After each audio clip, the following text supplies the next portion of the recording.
Fala galerinha do oitavo ano, e aí, tudo de boa, tudo sussa com vocês? Legal? Bem, olha só, vou fazer aqui mais uma aulinha pra gente, tá? Uma videoaula, agora falando de sistema reprodutor masculino. É o seu capítulo 15 da sua apostila 2, tá beleza? Nossa, professor, que fone feio. É, cara, mas pô, é pra ficar o áudio melhor, tá? Não é pra ficar bonito aqui não. A parada é você entender a matéria, tá beleza? Então, ó, vou sair aqui, como de praxe, né? Pra que vocês possam olhar todo o slide bonitinho e entenderem tudo legalzinho. Valeu, gente, é nóis. Ó, vamos lá, vamos começar agora, sem brincadeira e sem mais delongas. Bem, gente, sistema reprodutor masculino hoje.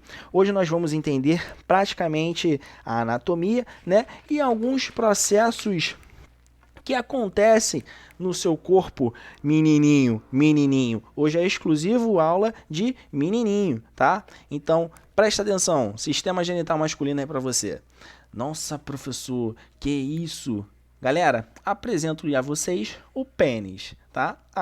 O pênis. Presta bastante atenção, gente. O pênis, ele vai ser um órgão, tá? Ele é um órgão, no caso, o órgão reprodutor do homem, do macho, tá beleza? O sistema genital masculino ele é composto por pênis, saco escrotal, ou pode falar apenas saco ou escroto, beleza? Nós vamos ter aqui em cima dele o epidídimo e o testículo nessa bolsa escrotal. Tá tranquilo, gente? Bem, olha só. Vamos lá, né? O nosso sistema genital masculino vai ser composto por testículos, sistema de ductos, que vai ser ducto deferente, ducto ejaculatório e a uretra. Professor, pra que tudo isso, professor? Ó, fica ligado. O ducto deferente, gente, é esse aqui que sai do epidídimo, tá vendo? E vai fazer toda essa voltinha aqui, ó. O ducto ejaculatório, na verdade, é o mesmo ducto, é o mesmo canal, porém ele só muda o nomezinho quando ele recebe alguns líquidos aqui de algumas glândulas que eu vou falar para vocês, tá? Agora, cuidado para não confundir com a uretra, porque a uretra é o canal que liga a ponta do pênis até a bexiga, tá? É o canal de urina do homem, beleza? Tranquilo? Nós vamos ter, além disso, as glândulas acessórias, que vai ser a próstata, a glândula bulboretral e as vesículas seminais. Tá beleza? Tá tranquilo? Então, entendido? Cuidado, hein? Ducto deferente sai lá do epidídimo, sai lá do testículo e vai desembocar ali juntamente com a uretra, tá? E o canal da uretra em si é ligada a bexiga, ou seja, função de eliminar urinas. Ué, professor? Então, peraí, deixa eu ver se eu entendi. O mesmo local onde o homem ejacula é o mesmo local onde ele urina? É no mesmo canal? Sim. Esses canais ejaculatório, né, e da uretra, eles se ligam, eles se unem ali para uma única saída. Tá tranquilo, gente? Beleza? Ó, fique esperto também, porque o pênis, agora falando bem especificamente dele, o pênis, ele vai ter algumas divisões, tá? Nós temos aí como formação do pênis o corpo esponjoso e o corpo cavernoso. Que isso, professor? Tem caverna no pênis? Não é isso não, gente. O corpo cavernoso, na verdade, são pequenos espaçamentos de fibras onde que vão se encher, onde que ali, nesses espaçamentos, vai ter ali o preenchimento de sangue, para que possamos ter a ereção. A ereção nada mais é do que o preenchimento, né, de sangue nesse corpo cavernoso e no corpo esponjoso, tá? O corpo esponjoso tem esse nome de esponjoso porque de fato parece uma esponja. Ah, professor, o que é isso? Parece uma esponja? A esponja no sentido de absorção, tá? Porque ele vai se encher de sangue e, se você perceber, esse corpo esponjoso é uma das partes sensíveis do sistema genital do homem, tá beleza? E ó, nós estamos aqui falando de uma aula de ciências, tá? Uma aula de biologia. Por favor, cuidado com os nomes que você vai utilizar.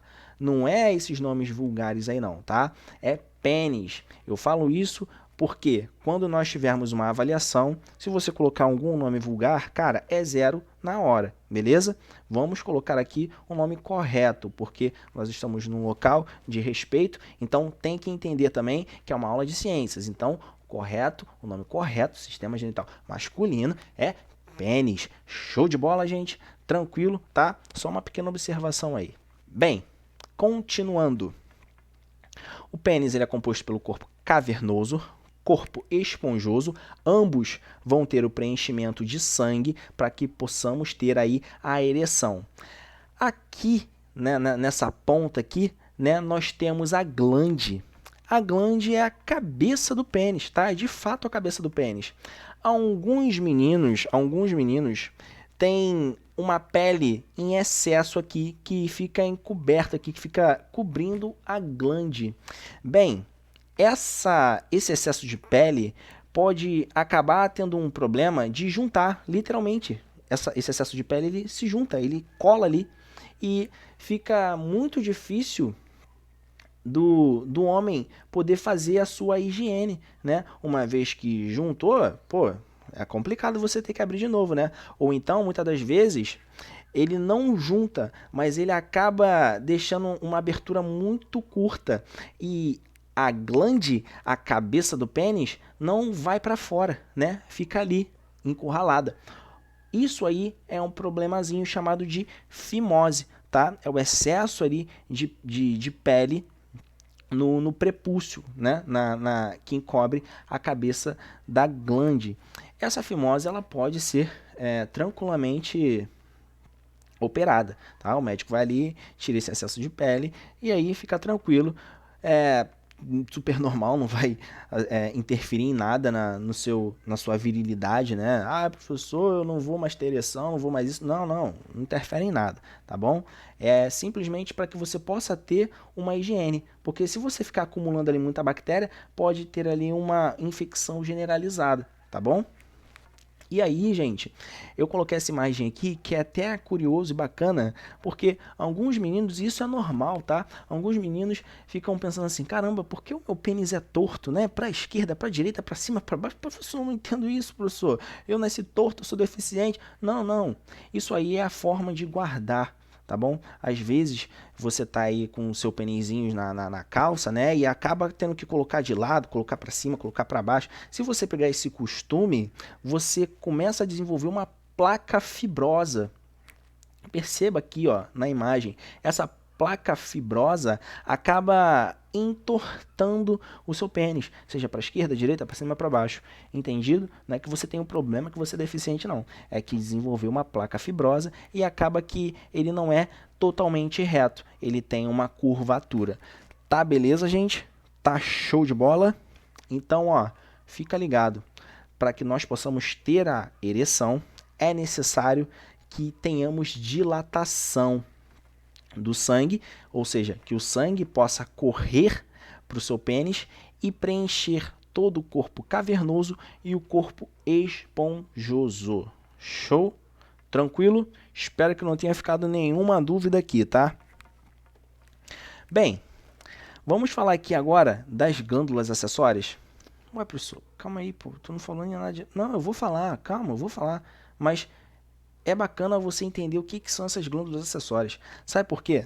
Porque quando nós falamos aqui de ejaculação, né? Quando nós falamos aqui de ejaculação, a pessoa acha que tudo aquilo ali é espermatozoide. Tudo ali é espermatozoide. Ejaculou, todo aquele líquido é espermatozoide. Não é não, filho. Não é não, tá? Nós temos glândulas acessórias, que no caso são as próstatas, as vesículas seminais e as glândulas bulboretrais, tá? A glândula, melhor dizendo, bulboretral. Bem, a próstata ela vai produzir o líquido prostático. Galera, esse líquido prostático ele vai ter função de neutralizar o pH da vagina. Como assim? A vagina ela é ácida, tá? Ela é ácida, ela tem um pH ali, um potencial de hidrogênio bem ácidozinho. No entanto, para o espermatozoide, não é interessante ele tentar penetrar, ele tentar entrar em um meio ácido. Sabe por quê? Porque ele vai morrer. E a intenção de você ter uma reprodução é que você possa gerar prole, tá? Não é para ter prazer, não. É para que você possa ter, gerar descendentes, tá bom? O líquido prostático, ele vai ter essa função de neutralização do pH vaginal. Então, ele vai ter aqui algumas substâncias. Professor, tem que saber dessas substâncias? Não tem que saber não, tá? Eu só coloquei aqui só por curiosidade, tá beleza? Caso alguém queira saber que tipo de substâncias são essas. Bem, perceba também que ele vai ter o fibrinogênio, que é um coagulante. Como assim, professor? Bem, não sei se vocês já perceberam, meninos, mas o sêmen de vocês, e cuidado, tá? Cuidado com os nomes, porque o que pega aqui nessa matéria são os nomes. Quando eu falo de espermatozoide, é a célula germinativa lá, é o gameta espermatozoide. Quando eu falo de sêmen, eu falo de todo o líquido, ou seja, toda aquela parte, aquele líquido esbranquiçado, meio transparente, tudo aquilo ali é sêmen, tá? Ou esperma. Agora, quando eu falo de espermátide, eu falo de uma outra situação. Então, cuidado para não se confundir, beleza? Aqui eu estou falando apenas do líquido prostático.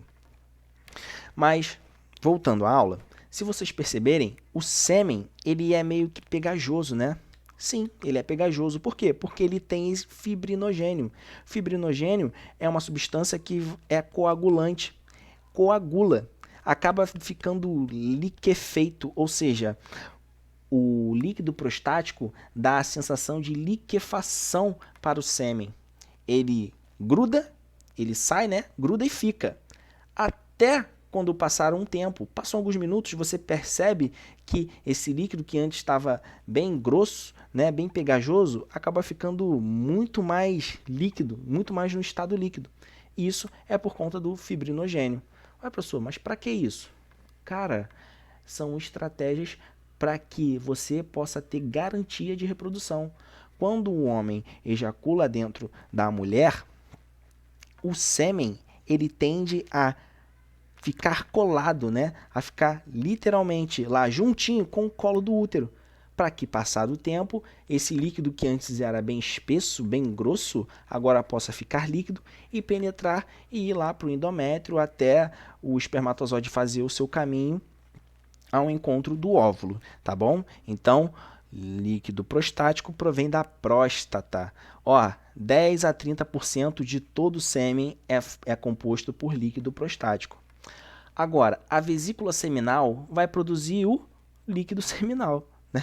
Olha só que bacana, ficou faltando até o sinal aqui. Bem, vai produzir o líquido seminal.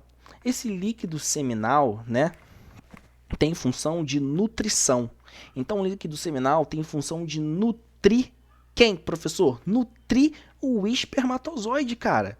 E tudo aquilo, ó, é praticamente líquido seminal. Todo o sêmen, a maior parte dele é de líquido seminal, cara. Sabe por quê? O espermatozoide, tadinho, ele gasta muita energia. Ele tem que bater muito aquele flagelo dele. Então ele precisa de muito ATP, de muita energia. Tá, beleza? Bem, agora, a glândula bulboretral é uma glândula que vocês, meninos, têm que tomar cuidado, tá? E sempre quando eu dou essa aula aqui, eu falo de algumas prevenções que os meninos, nesse caso, nessa aula, né, como é masculino, têm que se cuidar. Caso tenha alguma relação, né? Vocês são muito novos ainda, mas eu estou falando futuramente, e os pais de vocês têm que instruir vocês nisso, tá bom? Futuramente, quando vocês tiverem uma relação, vocês têm que usar a camisinha, tudo bem? Além de se proteger de uma gravidez aí precoce que possa acontecer, você também se protege de doenças, tá beleza? Mas vamos voltar aqui e falar da glândula bulboretral. Por quê? A glândula bulboretral, ela tem função de lubrificação da uretra e da glande. Ela limpa a uretra.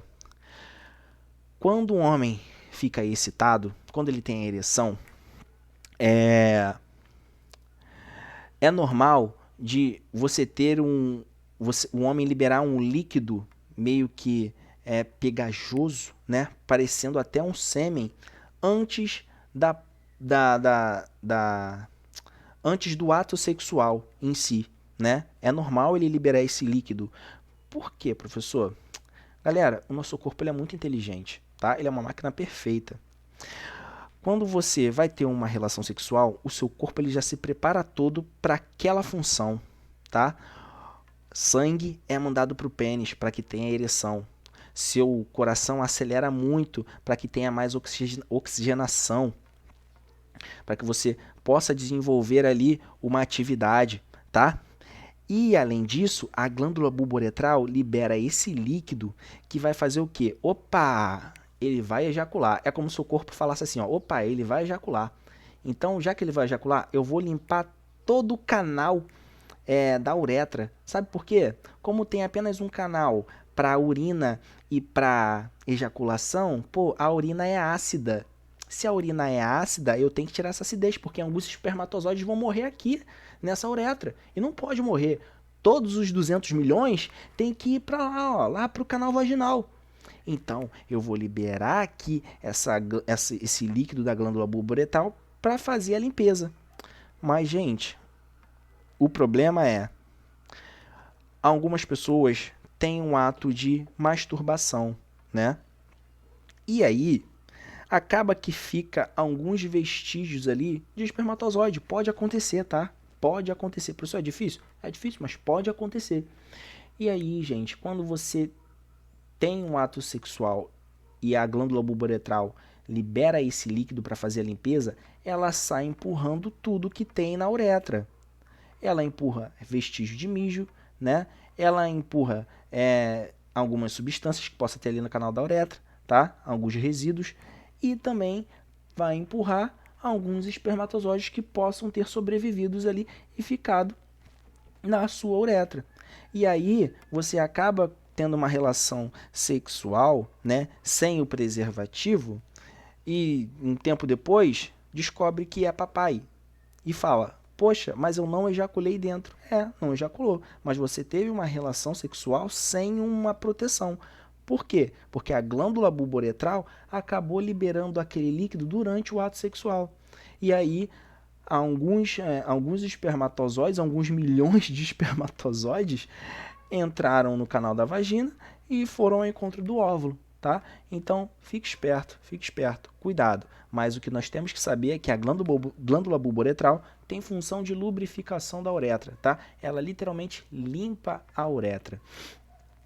Então, gente, depois de todos esses líquidos aqui, que são produzidos nas glândulas acessórias, próstata, vesícula seminal, glândula bulboretral, depois desses aqui, juntamente com todos esses líquidos, nós vamos ter o espermatozoide. Então faz a conta aí, ó. 30% de líquido prostático, 60% de líquido seminal. Opa, nós já temos aqui 90%. 5% de glândula bulboretral. Opa, 95%. E os outros 5%, professor? Espermatozoide, tá? Então isso prova que todo aquele líquido não é só espermatozoide, e sim um conjunto de líquidos que vão atuar, né, para ter a função de dar condições ideais para o espermatozoide fazer o seu caminho. Tá, beleza? Bem, continuando, essa imagem aqui é só para vocês verem que nós temos aqui a bexiga e essa parte aqui, ó, é a nossa próstata. Professor, eu soube aí de um problema que é a tal de câncer de próstata. É aqui que nós temos esse câncer de próstata? É aqui. Se você perceber, nós temos o ânus aqui, ó, e a próstata fica bem rente ao ânus, ó, fica bem na direção do ânus, colado praticamente. Claro, separado por membrana, mas ele fica aqui, ó, bem junto a essa parede aqui do canal do ânus, tá? E aí, nós podemos ter algumas complicações. O seu livro não fala isso, mas eu acho bacana nós falarmos, tá? Por quê? Nós temos a hiperplasia prostática, prostatite, câncer de próstata. São desenvolvimentos, tá? Desenvolvimentos de um mesmo problema, que vai ser ali uma divisão errada da célula, né, ali na próstata, podendo causar o câncer de próstata. Então, a hiperplasia prostática é como se fosse um câncer benigno, né?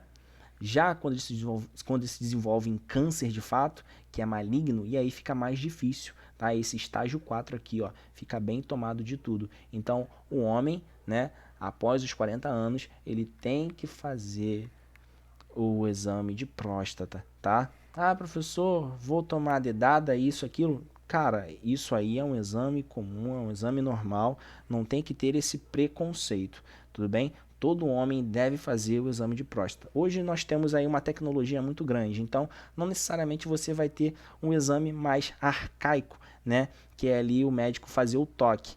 No entanto, é um também dos, posso dizer, 100% eficazes, tá? Onde o médico, de fato, ele consegue perceber com mais rapidez se o homem tem o câncer de próstata ou não. Tranquilo? Tá.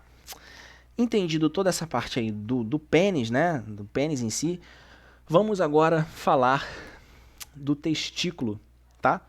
Ó, o testículo, ele vai ser formado por uma bolsa escrotal, testículo e o epidídimo. Menino, se você olhar aí para o seu testículozinho, né, para sua bolsa escrotal, você vai perceber umas protuberânciazinhas. Essas protuberâncias é o seu epidídimo, tá? É o seu epidídimo aí, bonitinho. E o que tu tem que saber? Bem, você tem que saber que a produção do hormônio testosterona, ele acontece no testículo. O testosterona no homem é produzido no testículo. Agora, fica ligado. Se eu te perguntar, produção de espermatozoide, aonde que acontece? Você tem que falar para mim, túbulos seminíferos, túbulos seminíferos, túbulos seminíferos. A produção de espermatozoide acontece nos túbulos seminíferos. Professor, onde é que é esse túbulo seminífero? É essa região aqui, ó, essa região dentro do testículo. Dentro do testículo. Esse aqui é o túbulo seminífero. Perceba aqui, ó, um corte esquemático do túbulo seminífero. Aqui que nós temos a produção de espermatozoide. Quando esses espermatozoides eles são produzidos, eles têm que ser armazenados em algum canto, né? Tem que ser armazenados em algum canto.